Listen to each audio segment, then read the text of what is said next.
email. I contacted Robert. I wanted to get on the list. What I've done is just, I got something I'm going to read. I ain't got no preaching. I'm going to read it. Bear with me. And go along with what other people are saying. My name is Gary Dixon. I've been a member for 23 plus years here.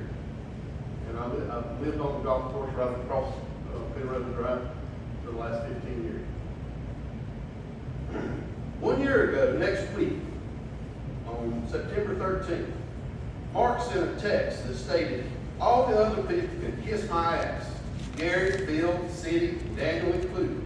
They should have played regardless. This is regarding his member guest tournament.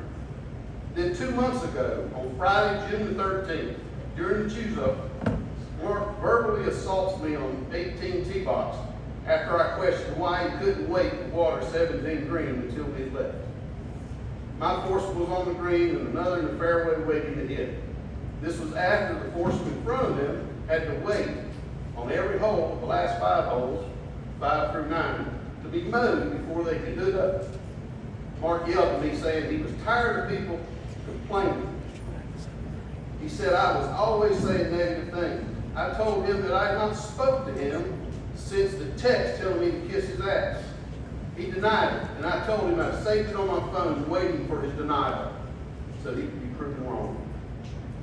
I asked Brent at the beginning of the year, how much longer do we have to put up with Mark? He told me that he had a 2-year contract that ended April the 1st, or after April the 1st, in early April. I asked again about this, and I was told that he had a purchase option in his contract that stated he had 90 days from the date of a tax liability issue, whether he was here or not. If he had left, he still had 90 days after that tax had been settled. I was told on June 23rd that tax liability had been paid. So June 24th, that 90-day clock started. Those 90 days are up September 21. That's just math. I was told last week that it had been extended to October the 1st. Then I was told this past weekend that Mark said he had until November the 1st and that the 90 days hadn't started yet.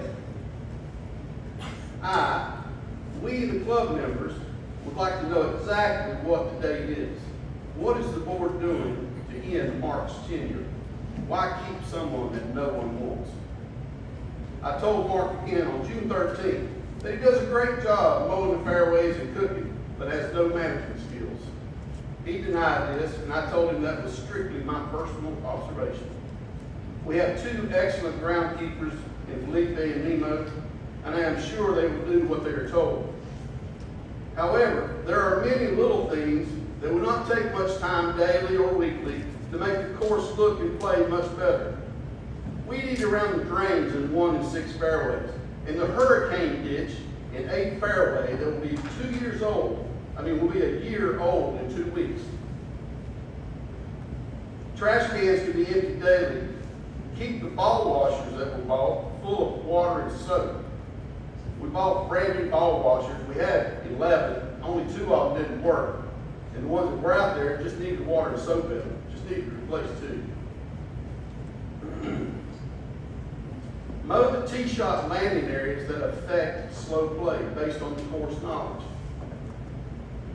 Leave, left of number 7, from the cart path to the road. Right of the cart path, going up the hill on number 6 fairway. Left and right of all the other fairways, 2, 3, 5, and 8. Just mow it down. Don't let it get knee deep. It's not the U.S. Open. We don't have marshals out there finding the ball for us. It slows down play. This past weekend, holiday weekend, Mark and Carl watered the greens excessively while tournament play was being held. Carl told us yesterday in the bunny hop that Mark told him to water every 3 hours and start at 9:30. So this was specifically during the bunny hop. We asked him to wait 20 minutes and let the last group finish and start behind him. Carl said he must do it every 3 hours. But his first intrusion, he affected the entire bunny hop at one point on all holes. And after telling us specifically he had to do it every 3 hours at Mark's request, he didn't do the next watering until 5 hours later. This was yesterday. And there was no water put on the greens today until after 1 o'clock. So it was damn important yesterday to do it during the budget honk, but not today. In Jana's letter dated August 3rd, on page 4, she stated that Big Apple account where they spend $20,000 for seed in fall 23 is being handled, and that, quote, Big Apple knows we are good for it. Yet on the very next week, on 8/11, Big Apple filed a lawsuit for $9,700. You don't file lawsuits against people that you know are good for. Jana also states in her letter that she was handling all the billing that Crystal did, but also states that PPCC is behind on payments to Green Resources in Rockingham County. So she's not doing her job. She's not paying the bills. And we just found out, I just found out that we're paying her extra $31,000. My billing statement, my personal billing statement has been incorrect for the last 2 months. I get billed like clockwork on the first day, automatic draft. And on the second or third, whatever Monday falls, I'm calling Janet to get mine. I'm sorry, I forgot about that. I'll take care of it. It's not been done yet.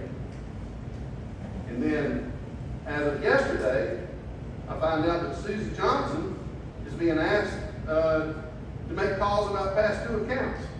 Why is she having to do that? Isn't that what the business manager is supposed to be doing? Why ain't Jana or Mark doing that? They're doing that because they don't want to be confronted with people asking about the money. They think pretty Susie won't get yelled at.